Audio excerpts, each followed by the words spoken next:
교육기관이 뭐냐.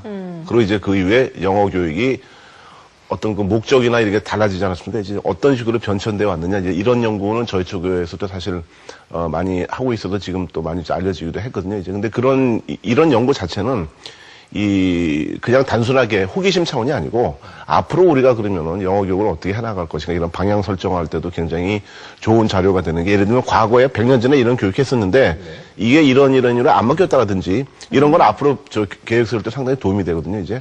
뭐 역사라는 게 그렇지만 과거를 알아야지만은 미래에 대한 대비를 세운다는 차원에서 이런 그 변천사 연구나 이런 것들은 상당히 그 의의가 있는 연구라고 저 봅니다. 네. 이제. 그런데 이제 보면은 저도 이 책을 뭐 아까 잠깐 이렇게 봤는데 이게 재밌더라고요. 제목이 보니까 영어, 조선을 껴도 영어하고 조선하면 굉장히 이질적인 느낌이 드는데 그걸 가지고 접목시켜서 연구하셨다는데 사실 뭐 김 기자님은 이쪽 영어 교육 전문가도 아니신데 그쪽의 아이디어를 잡아가지고 이거 사실 이거 문헌 연구라 그러는데 방대한 연구거든요. 이게 힘든데 이렇게 방대한 연구를 하셨을 때는 아마 나름대로 어떤 그 목적이랄까 내 이 연구를 통해서 나 이런 거 한번 찾아봐야지 영어에 관련된 거 이런 게 좀 있지 않았을까 싶은데 혹시 그런 뭐가 있지 않았을까요?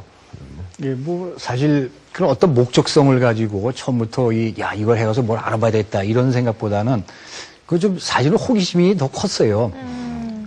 제가 이제 저희 회사에서 이제 조선일보 사사 편찬실장을 맡아서 2009년에 1년 동안 그 사사를 새롭게 이제 완전히 재편하는 작업을 했었거든요. 네.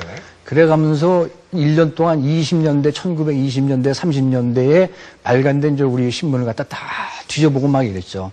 그러면서 보니까 웬 그렇게 영어 광고가 많은지. 그러니까 뭐 영어를 배우니까 영어가 출세 자본이라든지 뭐 입신 출세의 제일 조건이다, 자격이다, 뭐 영어를 배우라 이런 게 무지무지 많습니다. 그리고 도대체 이게 왜 그런가? 일제시대에 그 식민 통치하에서 우리가 영어를 배워서 뭘 하나.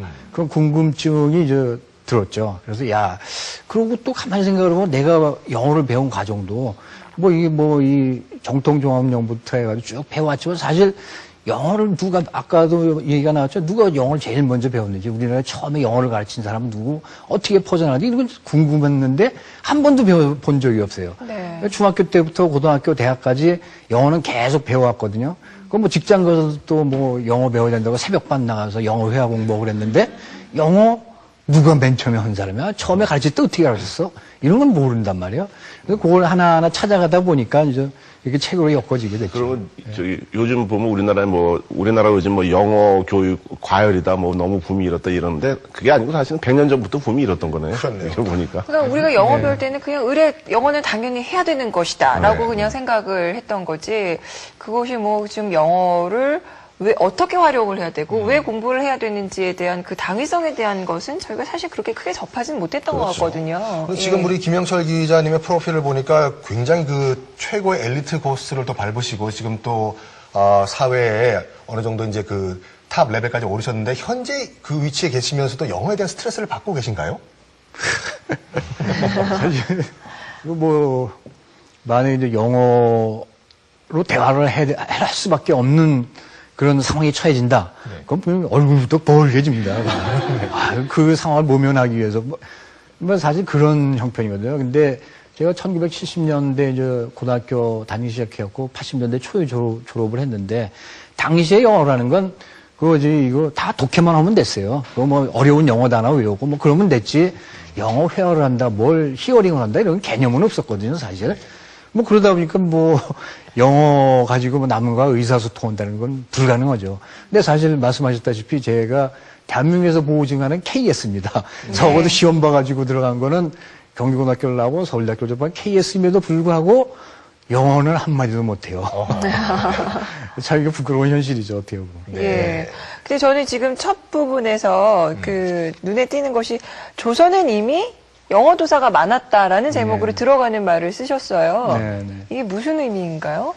그러니까 제가 처음에 이쪽에 관심을 갖게 된 게 이제 사사를 만들면서 옛날 신문을 들춰보다가 보니까 그랬는데 창간된 지 얼마 되지도 않아서 조선일보 신문에 이제 보성 학교 학생들이 동맹 휴학을 한 기사가 나와요. 조그맣게 1단짜리 기사가 나오는데 그 학생들이 동맹 휴학을 벌인 이유가 그 일본어 영어 선생님의 발음이 불량하다 하야 선생님을 바꿔달라. 이래가지고 이제 그 동맹유학을 벌인 거거든요. 근데 사실 그때 1920년대 그 학생들이 그렇게 된 건 충분히 이유가 있었죠. 왜냐하면 맨 처음에 우리나라에 영어가 처음에 들어왔을 때 그때는 영어를 가르치는 게 원칙이었어요. 그러니까 최초의 영어 학교라는 것이 최초의 영어 학교는 1년짜리 단기 영어 이제 통역관 양성한 학교였거든요. 그때부터 영어를 가르치는 게 원칙이었고, 그게 그 영어 학교 다음에는 이제 고종이 저 미국에서 최고 엘리트들 교사를 데려다가 유경공원이라는 왕립 영어 학교를 세우거든요. 거기서도 영어를 가르치는 게 기본이에요. 사실은 이런 게 그 조선시대, 조선 말에 그때 영어 학교만 그것만이 아니라 사실은 조선시대 사역원이라고 있죠. 네. 사역원은 그 외국 그 이제 통역관을 양성한 학교인데 당시에 조선시대 통역관이라는 건 저 중국어나 몽고, 외, 뭐 이런 걸 가르치는 네. 건데 당시에 그 사역원에서 가르칠 때도 똑같은 원칙이 적용됐어요. 만약에 중국어를 가르친다. 그럼 중국어로 가르치고 중국어만 써야 돼요. 만약에 그 사역원 안에서 중국어를 안 쓰고 다른 말을 쓴다. 그럼 요새 이제 뭐 이 학교에서 그런 일을 하죠. 무슨 영어 학급 하면 영어 안 쓰고 뭐 우리말 하면 벌금 1,000원 받고 뭐 한다. 이런 그런 식으로 거기서 중국어를 안 쓰고 우리말을 썼다. 그럼 거기다 벌칙을 내려요. 근데 그 벌칙이 뭐 몇 번 누적이 되면 그 관리를 아예 파지까지 시켜버릴 정도로 강력한 처벌을 내렸어요. 굉장히 스파르타식 교육이었네요. 예. 그러니까 거의 500여 년 동안 우리나라의 사역원의 그러니까 외국어 교육이라는 건 말 중심으로 가르쳐 온 거죠.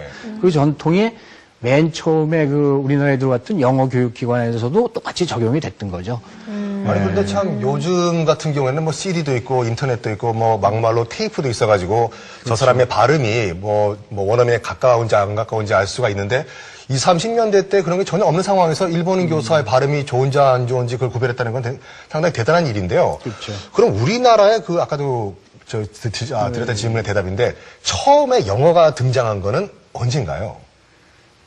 맨 처음에 그러니까 그다음에 영어를 사용하는 사람이 등장한 거는 뭐 1700년대니까 이제 정조 때 이제 처음으로 뭐 우리 말을 하는 이런 것이 아니라 영국 사람이 처음에 조선 연호에 출연한 거죠. 그게 이제 정조 때인데 그게 이제 이조실록에 이제 부산 용당포 앞바다에 뭐 이양선이 와서 며칠 동안 머물렀다. 그래서 이제 거기 가서 우리나라 조선 관리가 이제 올라가서 야, 니들 어디서 왔냐 막 물어보고 이럽니다. 근데 뭐 영어로 하니까 뭐 말이 통할 리 없죠. 그러니까 그 사람들이 이제 그 조선 관리가 조정에다가 보고하기를 뭐 말이 안 통해서 글을 써보게 했더니 글이 구름과 산과 같은 그림을 그리더라. 이렇게 이제 보고를 해요. 그게 이제 조선왕조실록에 나오거든요. 근데 그 당시가 이제 아까도 잠깐 얘기가 나왔지만 그 대항해 시대의 패권이 그 스페인과 포르투갈에서 영국으로 넘어갈 때였어요. 그러니까 저 스페인이나 포르투갈은 아메리카 대륙을 발견하고 다 했잖아요. 네. 그 다음에 해양 패권을 지닌 영국은 그걸 넘어서 이제 동양으로 넘어요. 극동삼국으로 와서 그때 이제 영국 함선이 그 일본 앞바다라든지 우리 동해 앞바다 이런 데 자주 출몰하다가 곧 용당포 앞바다에 잠시 머무는 거죠. 와서 이제 그때 뭐 이제 물도 싣고 가고 뭐 이 땔감도 싣고 이러려고 거기 머물렀을 때 이제 우리 하고 조우를 하게 되거든요. 근데 그러한 그때 나타났던 배의 함장은 그때 이제 어느든지 항해를 쭉 하면 항해기를 남겨요. 그 항해를 보고 다음 사람들은 그걸 토대로 해서 더 나은 항해를 하고 새로운 걸 하게 되는 거죠. 네. 그래서 이제 그때 왔던 함장이 브로튼 함장이라는 사람인데 영국에 돌아가서 내가 그때 그 조선에 어디 가서 뭐 해서 했는데 하면서 이제 기록을 남깁니다. 그때 그 기록하고 우리 조선왕조실록하고 시기하고 이렇게 비교해보니까 나중에 비교사학적으로 이게 그때 그 배가 왔구나 해서 영국 사람의 배라는 것이 처음으로 확인되고 그러다 보니 영국 사람이 처음 출연한 것이 이제 확인되죠. 그런 식으로 해서 우리나라에 처음 전해진 영어 문장도 또 확인이 됩니다. 먼저 뭐예요? 거의 19년 뒤에 1816년 그때 이제 또 그때는 그 배가 이제 저 충남 앞바다 마량진 앞바다를 지나가다가 이제 거기 한 열흘 동안 머무는데 또 똑같은 상황이 벌어지죠. 그래서 조선 관리가 가서 막 물어봅니다. 야, 니들 어디 왔어? 하는데 말은 안 통하니까 그때는 조정에다 이렇게 보고를 하죠.